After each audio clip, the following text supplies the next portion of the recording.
తాకట్లో ఉన్న బంగారాన్ని విడిపించి ఆ రోజున మార్కెట్ ధర కట్టి మిగిలిన డబ్బును మీకు అందిస్తుంది కొమ్మూరి గోల్డ్.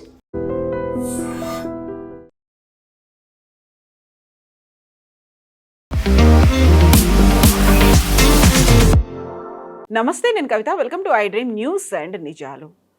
యుద్ధ విరమణ కోసం ఇరాన్ ప్రతిపాదించినటువంటి శాంతి ప్రతిపాదనల్ని అమెరికా నిర్ద్వంద్వంగా తోసిపుచ్చింది. డొనాల్డ్ ట్రంప్ వాటిని యాక్సెప్ట్ చేసే ప్రసక్తే లేదు అంటున్నారు. ఈ నేపథ్యంలోనే యుద్ధం ఇంకా కొనసాగుతుందా, ఆపరేషన్ ఎపిక్ ఫ్యూరీ ముగిసింది అని అమెరికా అనౌన్స్ చేసిన తర్వాత ఇప్పుడు శాంతి ప్రతిపాదనకు యాక్సెప్ట్ చేయకపోవడం అంటే యుద్ధం కంటిన్యూ అవుతుంది అనేటువంటి సంకేతాలు ఇవ్వడమేనా? దీన్ని దృష్టిలో పెట్టుకునే హైదరాబాద్లో ప్రధానమంత్రి నరేంద్ర మోదీ మన దగ్గర ఇంధనానికి సంబంధించి ఎంత పొదుపుగా వాడుకోవాల్సినటువంటి అవసరం ఉంది అనే మాట చెప్పారా? బంగారం కొనుగోళ్లతో పాటుగా ఏడాది పాటు విదేశీ ప్రయాణాలను రద్దు చేసుకోవడం, చమురు ఇంధనానికి సంబంధించి మనం చాలా కీలకంగా వ్యవహరించాల్సినటువంటి అవసరం ఉంది, దుబారా ఖర్చులను తగ్గించుకోండి అనే మాట మోదీ ఎందుకు చెప్పారు? మనతో పాటుగా ఉన్నారు సీనియర్ జర్నలిస్ట్ సురేష్ కొచ్చతిల్ గారు. సార్ నమస్తే. సో 2 నెలలు అయిపోయింది, 2.5 నెలలు అవుతోంది, 3వ నెలకు ఎంటర్ అయిపోతున్నాం. బట్ ఇప్పటికి కూడా still it is going on. అంటే లేదు, ఆపరేషన్ ఎపిక్ ఫ్యూరీ అనేది అయిపోయింది అనేది అమెరికా డొనాల్డ్ ట్రంప్ అనౌన్స్ చేశారు. బట్ శాంతి ప్రతిపాదన మాత్రం ఒప్పుకోవట్లేదు. ఎవరు యుద్ధం కావాలనుకుంటున్నారు, ఎవరు వద్దంటున్నారు? అసలు మనం యుద్ధం గురించి మర్చిపోయాం. 4వ తారీఖు ముందు నుంచి 3వ తారీఖు నుంచి మన ఎలక్షన్లో పడున్నాం. బహుశా వారం పాటు మనం యుద్ధం గురించి అసలు మాట్లాడలేదు. ఇది మళ్ళీ తిరిగి వచ్చింది. వాళ్ళు కూడా బ్రేక్ తీసుకున్నారు, మనం కూడా బ్రేక్ తీసుకున్నాం. ఇప్పుడు నిన్న రాత్రి ఇరాన్ వాళ్ళ రెస్పాన్స్ పంపించారు 14 పాయింట్లలో. మన అందరికి తెలిసిందే, వాళ్ళు అంగీకరించారు. ఇంత పెద్ద గ్యాప్ ఉంది వాళ్ళ నడిమిట్లో. యురేనియం అంటారు, వీళ్ళు నో అంటారు. మిసైల్స్ అంటారు, వీళ్ళు నో అంటారు. మీరు రెజ్యూమ్ చేంజ్ అంటారు, నో అంటారు. హమాస్, హుతీలు, హెజ్బుల్లా సపోర్ట్ చేయడం, వీళ్ళు నో అంటారు. మళ్ళీ మీరు ఎట్లా కాంప్రమైజ్ అవుతారు? ఒక నెగోసియేషన్లో ఇద్దరు నడిమి కొంచెం నడుచుకుంటూ ముందుకు రావాలి. వీళ్ళిద్దరు రెడీ లేరు. అమెరికా అంటారు యురేనియం గురించి మాట్లాడకపోతే అయిపోయింది, we will not speak to you after this. మాకు కావాల్సింది మీ యురేనియం కావాలి మాకంట. వాళ్ళు ఏమంటారు, మేము అసలు ఇవ్వం, మా మెయిన్ పాయింట్ అది. ఇంకోటి 4వది హోర్ముస్, అది కొత్తగా న్యూక్లియర్ వెపన్ వాళ్ళది. హార్ముస్ ఓపెన్ అది మేము ఇవ్వం, అది మాది అంటున్నారు. యుద్ధం ముందు వాది కాకపోతుండే అది. It was an open international. So ఇప్పుడు ప్రెసిడెంట్ ట్రంప్కి ఒక మిడ్ పాయింట్లో వచ్చి ఆగిపోయారు ఆయన. ఒక నెల ముందు మీరు చెప్పొచ్చు, నెల కాకుండా నేను 5 వారాల ముందు it would have been a finish, fight to finish. America అప్పుడే ఫినిష్ చేస్తే అయిపోతుంది. ఈ పాకిస్తాన్ నడిమిట్లో వచ్చి కాంప్లికేట్ చేశారు అన్ని. పాకిస్తాన్ ఒక మీడియేటర్కి వచ్చి ఏమన్నారు, మేము కన్విన్స్ చేస్తాం ఇరాన్ని, మీరు కొంచెం సీజ్ ఫైర్ పెట్టండి, మేము కన్విన్స్ చేసి మీకు ఏం కావాలో ఇప్పిస్తామన్నారు. కాదు, పాకిస్తాన్ ఒక డబుల్ గేమ్ ఆడింది. బేసిక్లీ డబుల్ గేమ్ ఎట్లా అయిందంటే, వాళ్ళు సౌదీ అరేబియాకి వెళ్ళి అక్కడ 4,000 మంది వాళ్ళ సైనికులను అక్కడ పెట్టి ఒక 10 ఎయిర్క్రాఫ్ట్ అక్కడ పెట్టారు సౌదీ అరేబియా కోసం. సౌదీ అరేబియాని ఇరాక్ నుంచి వచ్చే మిసైల్స్ని అడ్డుకోవడానికి. ద సేమ్ టైం ఇరాన్ని ఎంకరేజ్ చేశారు యూఏఈ మీద దాడి చేయమని చెప్పేసి. ఎందుకంటే యూఏఈకి సౌదీకి పడదు. ఇప్పుడు మన ప్రధానమంత్రి యూఏఈకి వెళ్ళి మీకు సహాయం ఏం కావాలి చెప్పండి, మేము మీకు ఇస్తూ ఉంటున్నాం. సో ఒక ఫ్లాష్ పాయింట్ అక్కడే వచ్చేసింది. ఇది Saudi Arabia versus UAE. Already వాళ్ళు సొమాలీ ల్యాండ్లో ప్రాబ్లం ఉంది, యమన్లో ప్రాబ్లం ఉంది.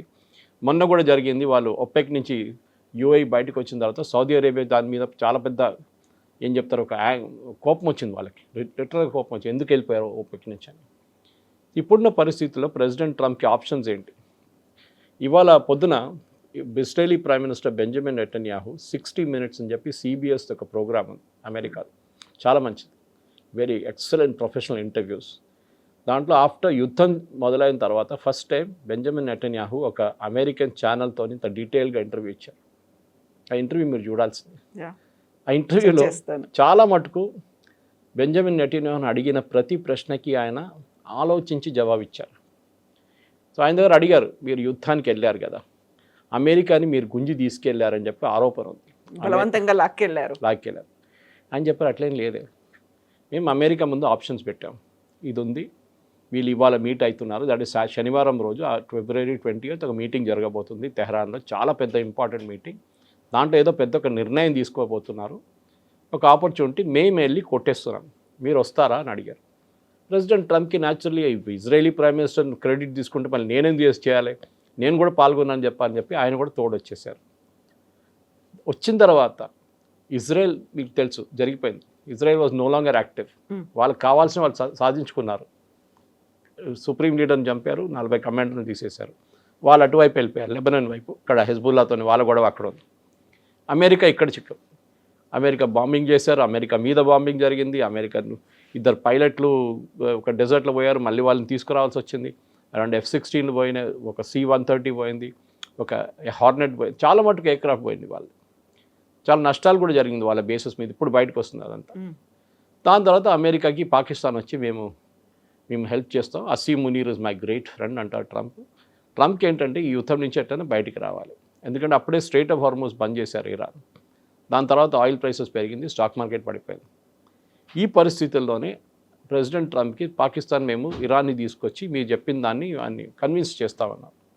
Iran convince car. ఒక 7th క్లాస్ అబ్బాయి దగ్గర చెప్తే కూడా చెప్తాడు, ఈ థియరీ చెప్తే no it will not happen అంటారు. ప్రెసిడెంట్ ట్రంప్కి ఇది అర్థం కాదా? ఆయన మళ్ళీ ఇప్పుడు ఎన్నిసార్లు, ఒకసారి అయితే ఫిజికల్ మీటింగ్ జరిగింది, వైస్ ప్రెసిడెంట్ వెళ్ళారు, జేడీ వ్యాన్స్ వెళ్ళారు, స్టీవ్ విట్కాఫ్, జారెడ్ కోష్నర్ వెళ్ళారు, ఏం కాలేదు. రెండోసారి మళ్ళీ 2 వారాల తర్వాత మనం వెళ్తామని చెప్పారు, లాస్ట్ మినిట్ ఎయిర్క్రాఫ్ట్లో వెళ్ళే ముందు దిగేశారు ఎయిర్క్రాఫ్ట్ నుంచి, ఎందుకంటే ఏం జరగదని వాళ్ళకి తెలుసు. Iran is playing a game, waiting game అంటాం ఇంగ్లీష్లో. అది మీరు ఎన్ని రోజులు మీరు స్ట్రెచ్ చేయొచ్చు, వాళ్ళు చూస్తూనే ఉన్నారు. అమెరికాకి ఇప్పుడు ఏ ఆప్షన్ లేదు. నిన్న కూడా ఇరాన్ UAE మీద దాడి చేశారు, బహ్రెయిన్ మీద దాడి చేశారు, ఖత్తర్ మీద దాడి చేశారు. నౌ ఇట్స్ ఏమంటారు, మేము చేయలేదు అంటున్నారు. ఇప్పుడు now they are denying it. అంటే ఎక్కడి నుంచి, ఆకాశం నుంచి వచ్చి పడ్డది ఆ మిసైల్స్ అన్నీ. ఎందుకు వాళ్ళ మీద ఎవరు పడేస్తారు మిసైల్స్? మాకు తెలియదు ఎవరు వేస్తున్నారు, ఇజ్రాయెల్ వాళ్ళు ఇస్తున్నామో అంటున్నారు వీళ్ళు. So this is the logic. ఇప్పుడు అమెరికా ఇప్పుడు ఆపరేషన్ ఎపిక్ ఫ్యూరీ అనేది వాళ్ళు మీకు తెలిసిందే, they have close that war. American Congress approval రాలేదు 60 రోజుల్లో. సో వార్ పవర్స్ యాక్ట్ కింద వాళ్ళు ఇంకా యుద్ధం ముందుకు తీసుకెళ్ళలేరు. సో మార్కో రూబియో కూడా అనౌన్స్ చేశారు, సెక్రటరీ ఆఫ్ స్టేట్, దట్ యుద్ధం అయిపోయింది. Now we're doing freedom, operation freedom. ఆ షిప్స్ని బయటికి తీసుకెళ్ళడం చేస్తున్నాం మేము. ఓకే, అది కూడా ఆగిపోయింది. 2 రోజుల తర్వాత మళ్ళీ దాన్ని కూడా ఆపేస్తున్నాం అని చెప్పి ప్రెసిడెంట్ ట్రంప్ మళ్ళీ పాకిస్తాన్ చెప్పారు మేము ఆపేస్తున్నాం. అది they was no reason to stop it. ఎందుకు ఆపారో ఎవరికి అర్థం కావట్లేదు. సో సౌదీ అరేబియా వాళ్ళ బేస్ మాకు ఇవ్వలేదని కొంచెం రూమర్స్ వచ్చింది. ప్రెసిడెంట్ ట్రంప్ నిరాకరించారు. తర్వాత సౌదీ అరేబియా అన్నారు, no we're allowing our base to be used, వాళ్ళ ఎయిర్క్రాఫ్ట్ ఏదైనా యూజ్ చేసుకోవచ్చు. ఇప్పుడు ఒక స్టేటస్ కోకి వచ్చేసారు. సో బెంజమిన్ నెతన్యాహు దగ్గర ఇది అడిగారు, మీ ఎండ్ ఆబ్జెక్టివ్ ఏంటి యుద్ధం నుంచి అంటే, ఒకటి ఆ రెజ్యూమ్ అక్కడ ఉండకూడదు, రెండోది వాళ్ళ చేతిలో ఉన్న యురేనియం మేము తీసుకుపోతాం. ఒకసారి రెజ్యూమ్ అక్కడ లేకపోతే హెజ్బుల్లా, హమాస్, హూతీలు మేము చూసుకుంటాం. ఓకే, వాళ్ళకి వచ్చిన సాయుధాలు, వాళ్ళకి వచ్చిన డబ్బులన్నీ ఆగిపోతుంది. రెండోది యురేనియం తీసుకెళ్ళిపోతే మాకు న్యూక్లియర్ థ్రెట్ ఉండదు, వీఆర్ హ్యాపీ. దీని తర్వాత మేము we can leave for hour cells అని చెప్పి. ఇది ప్రెసిడెంట్ ట్రంప్కి అర్థం కావట్లేదు. ఎందుకంటే ఆయన ఇప్పుడు ప్రాబ్లం ఏంటి, ఆయన ఇప్పుడు బాంబ్ చేయాలంటే బాంబ్ చేయలేరు, ఈ కెనాట్ డూ ద బాంబింగ్. అందుకే ఎపిక్ ఫ్యూరీ ఆగిపోయింది. సో ఇవాళ పొద్దున కూడా అడిగారు, మీరు ఏం చేయబోతున్నారంటే, you watch, I let you know అన్నారు. సో బహుశా ఏం జరగబోతుందంటే, ఇజ్రాయెల్ బాంబ్ వేస్తారు ఇరాన్ మీద, స్పెసిఫిక్ టార్గెట్స్. వాళ్ళ దాంట్లో 11 ఐడెంటిఫైడ్ టార్గెట్స్ లాస్ట్ టైం కొట్టలేదు. దాంట్లో this foreign minister, president and speaker of parliament ఉన్నారు. ఎందుకంటే నెగోషియేట్ చేయడానికి ఎవరైనా ఉండాలి కదా అని చెప్పి ఆపేశారు అమెరికా. బహుశా ఈ టార్గెట్ ఇప్పుడు ఈసారి కొడతారు వాళ్ళు. కొట్టిన తర్వాత they will only go for extended టార్గెట్స్కి వెళ్తారు. ఇంకా వాళ్ళ మళ్ళీ పవర్ ప్లాంట్స్ కానివ్వండి, మిగతా దాన్ని కొట్టేస్తారు. ఇరాన్ ఏం చేస్తారంటే ఇమ్మీడియట్గా అమెరికన్ అసెట్స్ మీద కొడతారు వాళ్ళు. అంటే దుబాయ్, UAEలో ఉన్న assets, Qatar, Bahrain, Kuwait, Oman, Saudi Arabia, ఇక్కడ ఉన్న అసెట్స్ మీద ఇరాన్ మిసైల్స్ కొడతారు. ఆల్రెడీ వాళ్ళు మొదలు పెట్టారు. ఇవాళ పొద్దున వార్నింగ్ కూడా ఇచ్చారు, మా మీద దాడి జరిగితే మేము అమెరికన్ అసెట్స్ ఎక్కడ ఉందో అక్కడ కొడతాం మేము, అరబ్ కంట్రీస్లో, గల్ఫ్ కంట్రీస్లో, అన్ని ఆ చుట్టుపక్కల ఉన్న దేశాల్లో. మూమెంట్ దాట్ హ్యాపెన్స్, అమెరికాకు ఒక ఎక్స్క్యూజ్ వచ్చేస్తుంది. వాళ్ళ చట్ట ప్రకారం వాళ్ళ అసెట్స్ మీద, అంటే వాళ్ళ ఎయిర్క్రాఫ్ట్ ఉండొచ్చు, వాళ్ళ ల్యాండ్ బేస్ ఫోర్సెస్ ఉండొచ్చు, వాళ్ళ బేస్లు ఉండొచ్చు, దేని మీదైనా ఎవరైనా దాడి చేస్తే అమెరికా కెన్ హిట్ బ్యాక్. అప్పుడు యుద్ధం కాదు, అది సెల్ఫ్ ప్రొటెక్షన్ కోసం చేస్తున్నాం. అమెరికా ఒక ఎక్స్క్యూజ్గా వాడుకుంటారు. ఫస్ట్ ఇజ్రాయెల్ని పంపిస్తారు, వాళ్ళు బాంబ్ చేసిన తర్వాత వీళ్ళు రిటర్న్ బాంబ్ చేసిన అమెరికా చేస్తారు మళ్ళీ. దాంతో బహుశా it will be the end of the war. యుద్ధం చాలామందికి ప్రాబ్లం క్రియేట్ చేస్తుంది, ఈవెన్ మన దేశానికి కూడా ప్రాబ్లం క్రియేట్ చేస్తుంది. ఇప్పుడు ఫస్ట్ కొన్ని వారాలు మనం అడుగున్నాం బాగానే, కానీ now it's stretching on us also.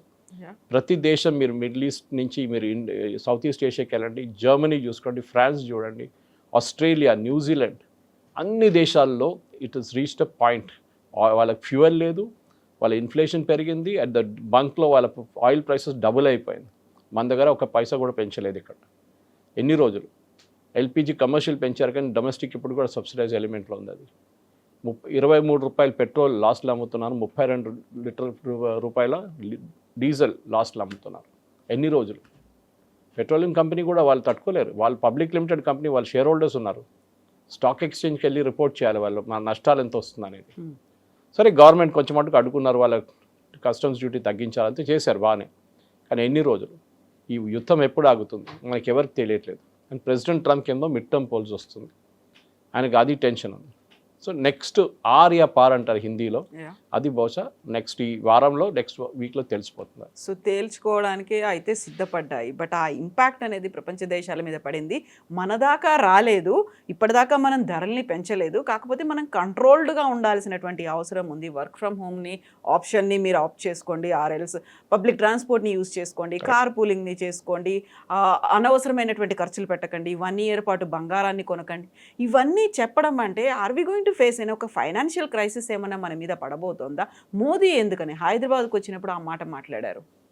Modi గారు 2 సంవత్సరాల తర్వాత వచ్చారు, 2024 టేక్ ఓవర్ చేసిన తర్వాత వచ్చారు వెళ్ళారు, కానీ ఒఫీషియల్ విజిట్ ఏం చేయలేదు. అందులో కూడా ఆయన ఇక్కడికి వచ్చాడు అంటే పొలిటికల్గా ఏదో ఉండబోతోంది. After Bengal next target is Telangana and Punjab అని చెప్పిన తర్వాత దానికి పొలిటికల్గా ఏదో ఉంటుందేమో, కార్యకర్తల కోసం మాట్లాడతారేమో అనుకుంటే ఇక్కడ నుంచి దేశ ప్రజలకు ఒక సంకేతాన్ని సందేశాన్ని ఎందుకు ఇచ్చారు అసలు?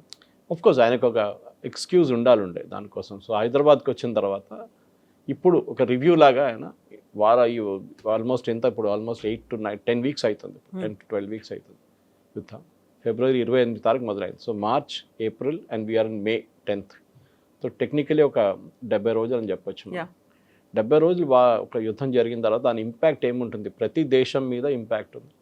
ఆస్ట్రేలియాలో ప్రాబ్లం ఉందని చెప్పాను చూడండి నేను, entire Europe is suffering. Inflation అన్ని ప్లేసెస్లో ఇన్ఫ్లేషన్ పెరిగిపోయింది, జీడిపి పడిపోయింది. మన దగ్గర కూడా ఉంటుంది ఇంపాక్ట్, ఉండదని కాదు. కానీ మోదీ గారు ఏమంటున్నారు, మన దగ్గర కొన్ని ప్రాక్టికల్ సొల్యూషన్స్ ఉంది విచ్ మనం కోవిడ్ టైంలో ఉపయోగించాం. కోవిడ్ టైంలో అఫ్కోర్స్ ఎవరు బయటికి వెళ్ళలేదు, సో ఫ్యూయల్ కన్సంప్షన్ దారుణంగా పడిపోయింది. నాలాంటి వాళ్ళు రోడ్డు మీద తిరిగారు అప్పుడు మీడియా కోసం. ఓకే, ఇంటర్వ్యూలు చేసుకుంటా ఎక్కడెక్కడ పోలీసు వాళ్ళతో వీళ్ళతో మెడికల్ ప్రొఫెషనల్తో ఫుడ్ డిస్ట్రిబ్యూట్ చేసిన వాళ్ళతో. కానీ మిగతా వాళ్ళు అందరూ ఇంట్లో ఉన్నారు. సో వర్క్ ఫ్రమ్ హోమ్ మొదలు పెడదాం వేర్ ఎవర్ పాసిబుల్. స్కూల్ అయితే ఎట్లయినా క్లోజ్ ఉంది, అట్లీస్ట్ జూన్ 1st week దాకా క్లోజ్ ఉంటుంది. కావాలంటే ఒక 2 వారాలు ఎక్స్టెండ్ చేసుకోవచ్చు, పెద్ద ప్రాబ్లం ఏం లేదు దాంట్లో.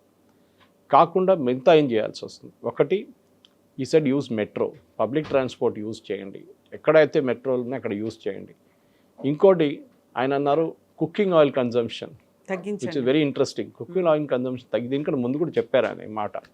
ఎందుకంటే మనం కుకింగ్ ఆయిల్ అనుకుంటాం మన దేశంలో తయారవుతుంది అనుకుంటాం, ఐటీసీ కానీ ఫ్రీడమ్ ఆయిల్ కానీ మిగతా కంపెనీలు కానీ వీళ్ళందరూ మన దగ్గర ధారా వాళ్ళ అంటాంటిది ఇక్కడ తయారవుతుంది. Correct, they are made here, crushed here, కానీ దాని సీడ్స్ బయట నుంచి వస్తాయి.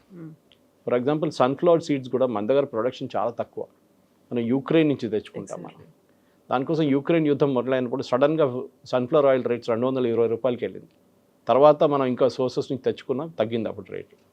ఈ same Malaysian palm oil Malaysia నుంచి తెచ్చుకుంటాం మనం, ఇక్కడ ఫైన్ ప్రోడక్ట్ మనం తయారు చేస్తాం దాన్ని. So we have to cut down అన్న మోదీ గారు చెప్పారు, హెల్త్ కోసం కూడా మంచిదే అది. మీరు ఆయిల్ కొంచెం తక్కువ యూజ్ చేయండి. మన ఆయిల్ చాలా ఎక్కువ యూజ్ చేస్తాం, ఎస్పెషలీ మన తెలుగు కుకింగ్లో అయితే పైన ఒక లేయర్ ఆఫ్ ఆయిలే ఉంటుంది దానికి. దేశం కోసం మాత్రమే కాదు దేహం కోసం కూడా అనే మాట. సో అదొక మెయిన్ రీజన్ అదొకటి. సో వర్క్ ఫ్రమ్ హోమ్ అనేది ఒక ఐడియల్ సొల్యూషన్. యాక్చువల్లీ కోవిడ్ తర్వాత మీకు తెలిసిందే చాలా మటుకు కంపెనీలో ఒక హైబ్రిడ్ మోడల్కి వచ్చేసారు. వాళ్ళకు కూడా తెలిసిపోయింది, అందరూ ప్రతిరోజు రావక్కర్లేదు. 4 రోజులు పని చేస్తే 2 రోజులు రావచ్చు, లేకుంటే 3 days and 2 days 5-day week ఉన్న వాళ్ళకి you can come on hybrid model. బహుశా కొంతమంది దానికి వెళ్ళిపోతారు, మళ్ళీ హైబ్రిడ్ మోడల్కి వెళ్ళి. ఎందుకంటే నేను ఇవాళ పొద్దున కూడా రోడ్ మీద వస్తున్నాం, ఇంటికాడ నుంచి ఇక్కడ స్టూడియోకి వస్తున్నప్పుడు మొత్తం ట్రాఫిక్ జామ్ ఎక్కడ చూసినా అక్కడ.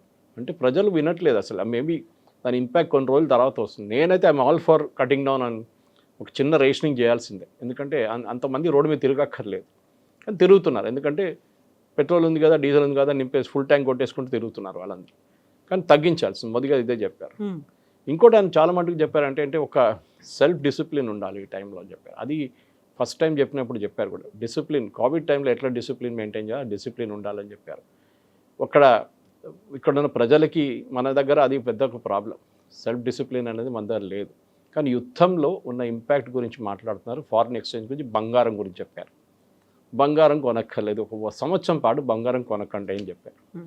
పొద్దున్న నుంచి దాని మీద రియాక్షన్లు వస్తున్నాయి. బంగారం షాప్ వాళ్ళు ఏడుస్తున్నారు, స్టాక్ మార్కెట్ బహుశా నేను చూడలేదు, పడిపోయింది. That is impact immediate, that reaction is there anyway. So బంగారం ఎందుకు కొనొద్దు అంటున్నారు, దానికి కారణాలు ఉన్నాయి. ఒకటి, జస్ట్ లైక్ ఆయిల్, ఇది కూడా మనం బయట నుంచి తెప్పించుకోవాల్సింది 100%. మన దగ్గర చాలా తక్కువ ఉంది ప్రొడక్షన్ బంగారంది. సో బయట నుంచి తెప్పించుకుంటున్నప్పుడు న్యాచురలీ ఫారిన్ ఎక్స్చేంజ్ యూజ్ అవుతుంది. మన దగ్గర 700 బిలియన్ ఉందని చెప్తున్నారు, చెప్పాను చూడండి. అది మనం ఒక సంవత్సరం పాటు 2 సంవత్సరాలు కూడా నడిపించుకోవచ్చు. ఫ్రెష్ ఫ్లోస్ వస్తూనే ఉంటుంది మనకి. కానీ ఎన్ని రోజులు? సో కొంచెం తగ్గించుకోండి. ఆఫ్కోర్స్ ఎవరికైనా ఇంట్లో పెళ్లి ఉన్నప్పుడు లేకుండా దాన్ని కొంటారు ఎట్లయినా.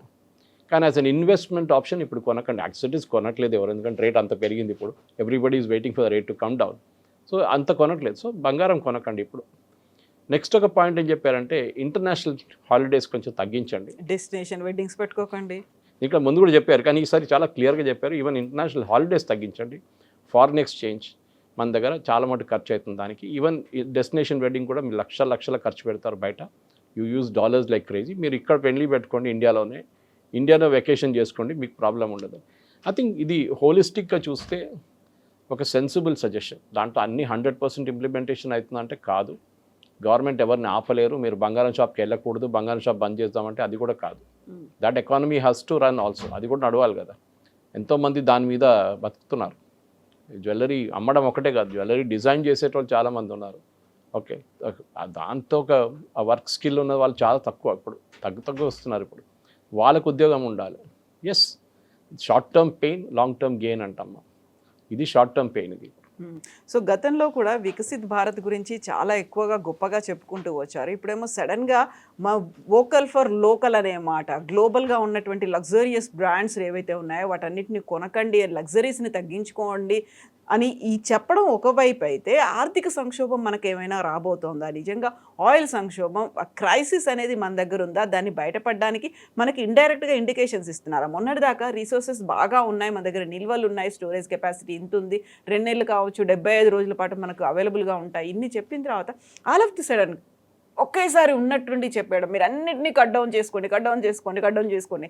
మనం నెత్తిన ఏదైనా రుద్దుతున్నారా, లేకుంటే మనం గమనించలేంది, మనకు అర్థం కాంది ఏదైనా మోదీ మనకు చెప్పే ప్రయత్నం చేస్తున్నారా?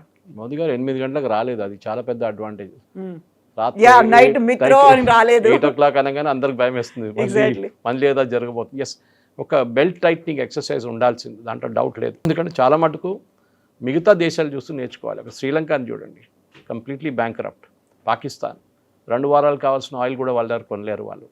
ఇటు నేపాల్, బంగ్లాదేశ్, అన్ని దేశాలు సఫర్ అవుతున్నారు. నార్త్ మిడిల్ ఈస్ట్ కాకుండా మీరు అటువైపు చూడండి. You look at south east Asia, Indonesia, Malaysia, అన్ని దేశాలు, ఎవ్రీబడీ ఈజ్ సఫరింగ్. ఎందుకంటే అందరికీ ఇదే ప్రాబ్లమ్స్. మనకున్న ప్రాబ్లం వాళ్ళకు కూడా ఉందన్నమాట. కానీ మనం because we are 5th or 6th largest, ఇప్పుడు 4 కాదు, ఇప్పుడు 5కి వెళ్ళిపోయాం మనం. కానీ population wise we are the 2nd largest importer of crude. China తర్వాత మనమే ఉంటాం. సో మనం న్యాచురల్లీ మనకు కొంచెం బెల్ట్ టైట్నింగ్ చేసుకోవాలి. మోదీ గారు ఎలక్ట్రిక్ కార్స్ గురించి మాట్లాడారు, చాలా ఇంపార్టెంట్. ఇది ఒక ఐడియల్ ఆపర్చునిటీ. ప్రతి క్రైసిస్ ఒక ఆపర్చునిటీ క్రియేట్ చేస్తుంది. డిమానిటైజేషన్ రాగానే డిజిటల్ పేమెంట్స్ వచ్చింది, అందరు నవ్వారు ఆ టైంలో. ఏంటి డిజిటల్ పేమెంట్స్? చిదంబరం గారు చెప్పారా, కూరగాయలు అమ్ముతున్న ఆమెకి ఏం తెలుసు డిజిటల్ పేమెంట్, ఆమెకి ఏముంటుంది బ్యాంక్ అకౌంట్, ఎక్కడ ఇంటర్నెట్ అన్నారు. ఇప్పుడు ఏం జరుగుతుంది? ఎవరు కూడా పర్సనల్ డబ్బులు పెట్టుకుంటూ తిరగట్లేదు, చాలా తక్కువ. Everybody's on digital mode. అది ఒక క్రైసిస్ క్రియేట్ చేసింది ఆ టైంలో. నోట్లు లేవు మార్కెట్లో, నోట్లు తగ్గిపోయింది, ఏటీఎంలో నోట్స్ లేవు. అప్పుడు డిజిటల్ పేమెంట్స్ ఇంట్రడ్యూస్ చేస్తారు. దానికన్నా ముందు కూడా ఉండే అనుకోండి, కానీ దాన్ని ఒక ప్రెస్సింగ్ నీడ్ వచ్చింది అప్పుడు. ఇప్పుడు ఎథనాల్ గురించి మాట్లాడతామా? గడ్కరీ గారు ఫస్ట్ టైం ఎథనాల్ 10% ఇంక్రీజ్ చేసినప్పుడు పెద్ద గొడవ జరిగింది. కొన్ని కార్ కంపెనీలు అన్నారు ఎఫిషియన్సీ తగ్గిపోయింది, కొంతమంది రివ్యూవర్స్ అన్నారు చాలా మటుకు ఇంజిన్ డ్యామేజ్ జరుగుతుంది. అసలు ఏం జరగలేదు. ఛాలెంజ్ చేశారు గవర్నమెంట్, తీసుకురండి మనం ప్రూఫ్ చూపించండి అని చెప్పి. బేసిక్లీ ఏం జరిగిందంటే, గల్ఫ్లో ఉన్న ఆయిల్ కంపెనీస్ ఒక క్యాంపెయిన్ నడిపించారు. మనకు తెలిసింది OPEC అని చెప్పి, మనం చూసాము. ఇప్పుడు OPEC దగ్గర PR ఆర్మ్ ఉంది, వాళ్ళు చాలా డబ్బులు ఖర్చు పెడతారు. Just like world gold council అని ఒకటి ఉంది.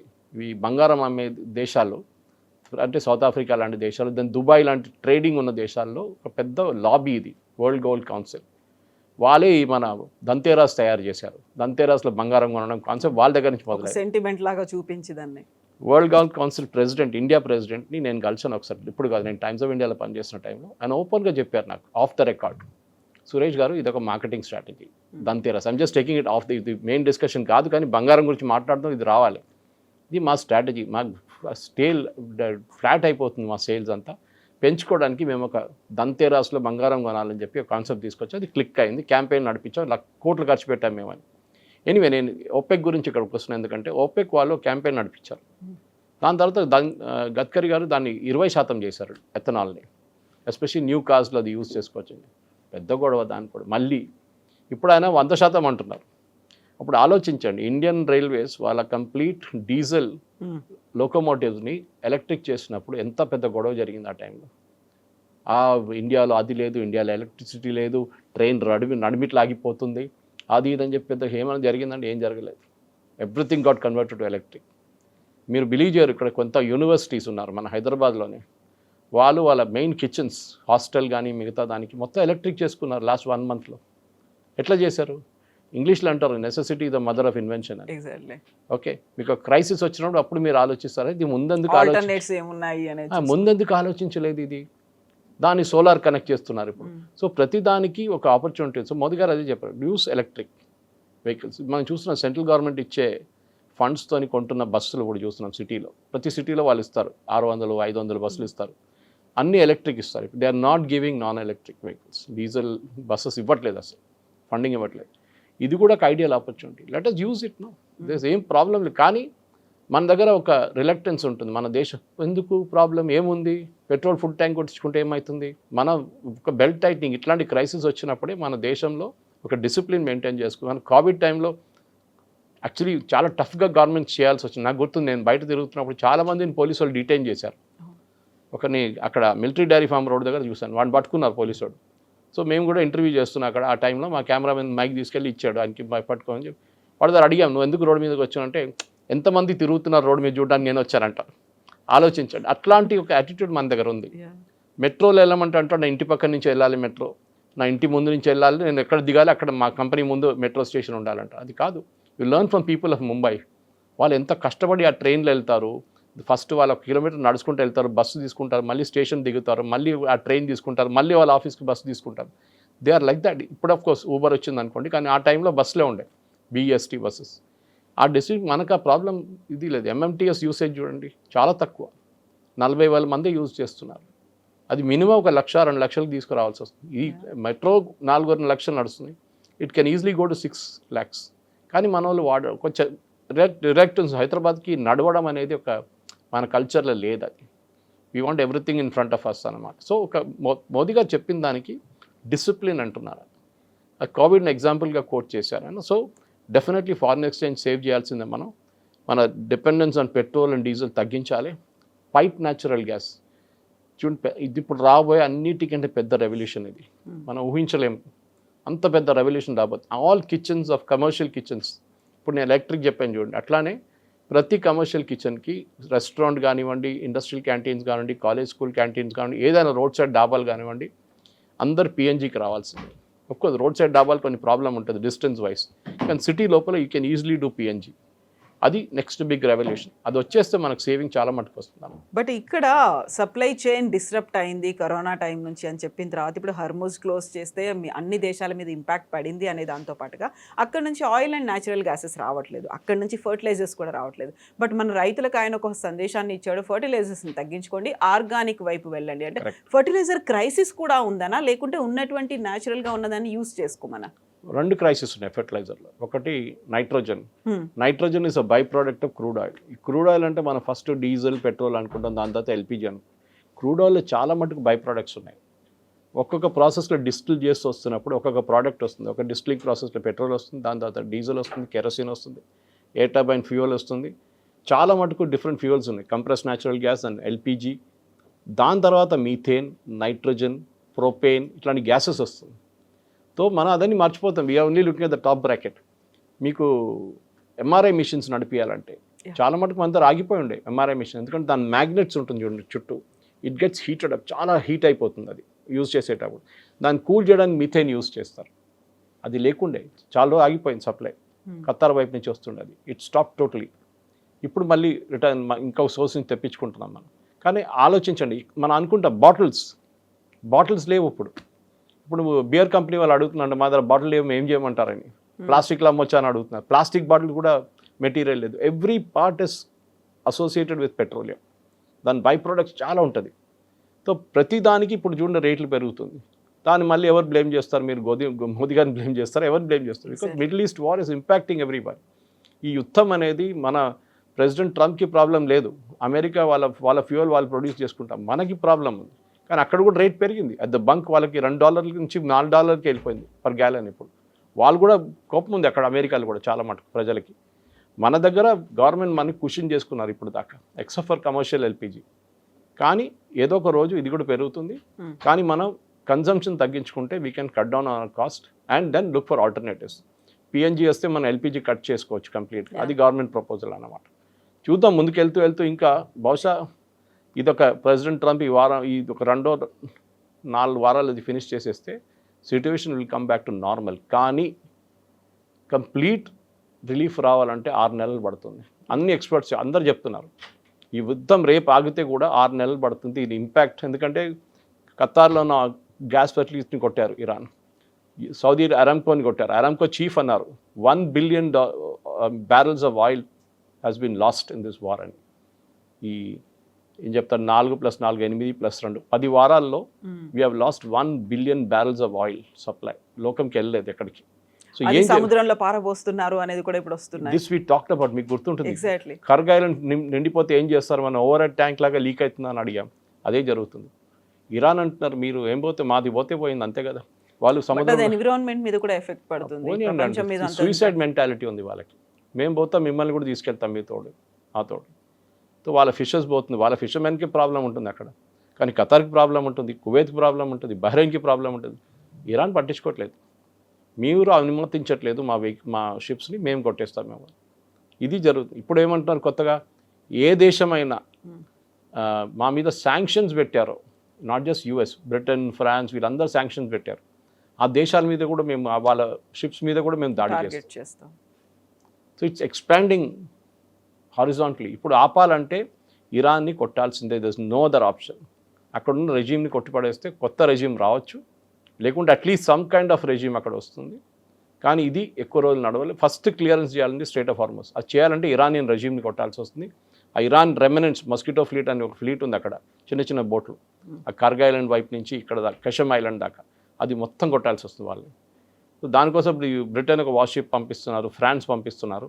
బహుశా వాళ్ళు కూడా they will also get in to action. ఎందుకంటే వాళ్ళు కూడా తెలిసిపోయింది, వాళ్ళ మీద కూడా ఇంపాక్ట్ ఉంది ఇప్పుడు, చాలా మటుకు ఇంపాక్ట్ ఉంది. సో సప్లై చైన్ మీద ఇంపాక్ట్ పడింది. ప్రపంచ దేశాలన్నీ పెంచాయి, మనం పెంచలేదు అని చెప్పినప్పుడు కూడా ఇప్పుడు వినిపిస్తున్నటువంటి వార్తలు ఏంటంటే May 20th తర్వాత పెట్రోల్ అండ్ డీజిల్ రేట్స్ విపరీతంగా పెరగబోతున్నాయి. దానికి సంబంధించే ఇలాంటి ఒక అలర్ట్ మెసేజ్ అనేది. విపరీతంగా పెరగదు. ఇప్పుడు నష్టాలు ₹20 ఉందండి, ₹22-23 ఉంది.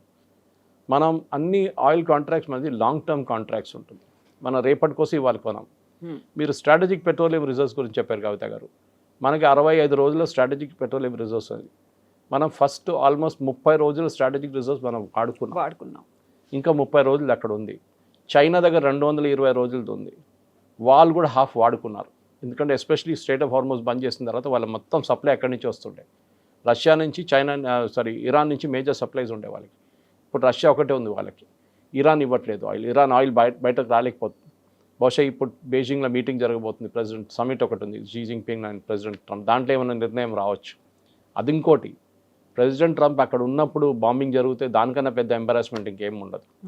సో ఆయన వెళ్ళే ముందో వచ్చిన తర్వాతనే ఇది జరుగుతుంది. ఆయన చైనాలో ఉన్నప్పుడు బహుశా ఈ బాంబింగ్ జరగదు. అదొక డిప్లొమాటిక్ ఇన్సిడెంట్ అయిపోయింది. మీకు గుర్తుండదు, మోదీ గారు ఇజ్రాయెల్లో ఉన్నారు February 26. ఆయన ఇండియాకి వచ్చిన తర్వాత బాంబింగ్ జరిగింది.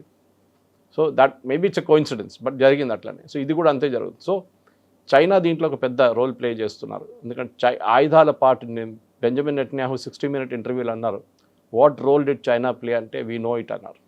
తర్వాత ఆ క్వశ్చనర్ ఆ ఇంటర్వ్యూ కొంచెం కూడా ప్రెస్ చేసి అని అన్నారు, ఎస్ వాళ్ళు మిసైల్స్కున్న పార్ట్స్ సప్లై చేస్తారు ఇరాన్కి, మాకు తెలుసు, మేము ఎక్కడ కొట్టాలి అక్కడ కొడతాం మేమని చెప్పారు ఆయన.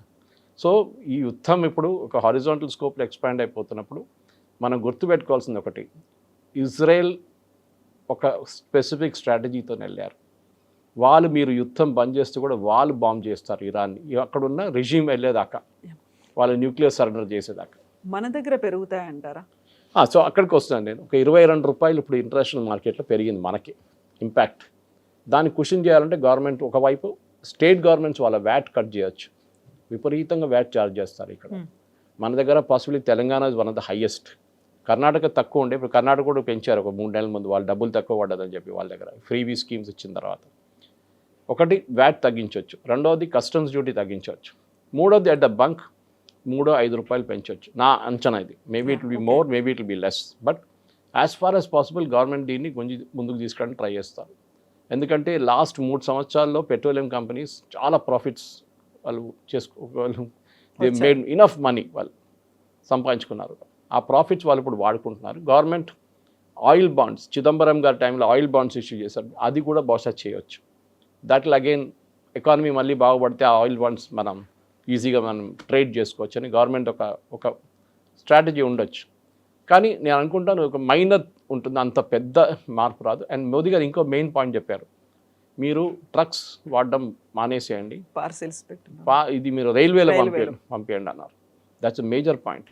ఈవెన్ రైల్వేలో రోల్ ఆఫ్ అని చెప్పే కాన్సెప్ట్ ఉంది. ట్రక్స్ ఎక్కించుకుంటారు, చాలా డిస్టెన్స్ ఆల్మోస్ట్ 2000 కిలోమీటర్లు తీసుకెళ్ళి అక్కడ ఇంకో పాయింట్లో డ్రాప్ చేస్తారు వాళ్ళు. సో వాళ్ళ ట్రావెల్ టైం రెడ్యూస్ అవుతుంది. ఇంకోటి వాళ్ళ rough and wear and tyres diesel వాడడం తక్కువైపోతుంది. సో ఇది కూడా చేయాల్సి వస్తుంది. సో ఐ థింక్ ఓవరాల్ మీరు ఒక మార్పు చూస్తున్నారు. అదే టైంలో ట్రక్స్ ఆపలేము మనం, అది ఒక పెద్ద బిజినెస్, అది ఫైనాన్సింగ్ ఉంది దాంట్లో, ట్రక్ వాళ్ళ డ్రైవర్ వాళ్ళ ఉద్యోగం ఉంటుంది, క్లీనర్ ఉంటుంది, వాళ్ళది ఉంటుంది. ట్రక్ బిజినెస్లో టోటలీ స్టాప్ చేయలేం. అండ్ చాలా ఇంటీరియర్ ఏరియాస్లో ట్రక్సే వెళ్తుంది. సో కానీ ఎక్కడో ఒక బెల్ట్ టైట్నింగ్ జరగాల్సిందే. మోదీ గారు బేసిక్లీ ఒక డిబేట్ స్టార్ట్ చేశారు. Good thing, let us debate. మనం ఇప్పుడు వాళ్ళు చూసిన టైమ్స్ ఆఫ్ ఇండియాలో రెసిడెంట్స్ అసోసియేషన్ వెల్కమ్ చేశారంట. ఇప్పుడు నేను అది డీటెయిల్గా కార్ పూలింగ్ గురించి అంతా మాట్లాడుతూ ఇట్స్ ఎ గుడ్ మూవ్ అంతే. కానీ ప్రాబ్లం ఎక్కడ వస్తుందంటే, నేను నా కార్లు వెళ్తున్నారు, ఇంకో ఇద్దరు నేను ఎందుకు ఎక్కించుకోవాలని చెప్పి కాన్సెప్ట్. కానీ కోవిడ్ టైంలో తర్వాత చేశారు కదా మీరు, సో ఇప్పుడు కూడా చేయొచ్చు మనం. లెట్ us see ఒక మెచ్యూర్ నేషన్గా మనం బిహేవ్ పాజిటివ్ సైడే చూడాలి. ఎస్ ఉండాలి. దానికి బంగారం కొనకూడదని చెప్తే మోదీ గారు షాప్ బంద్ చేయమని చెప్పలేదు కదా, మీరు వెళ్ళి కొనండి కావాలంటే, కానీ ట్రై అండ్ అవాయిడ్ ఇట్. దేశం కోసం కొంచెం ఆలోచించండి, మీకు కావాల్సిన పెళ్లి ఉంటే కొనండి, వెళ్ళి నోబడీ విల్ స్టాప్ యూ అన్నమాట. Yes sir, thank you so much. Thank you very much.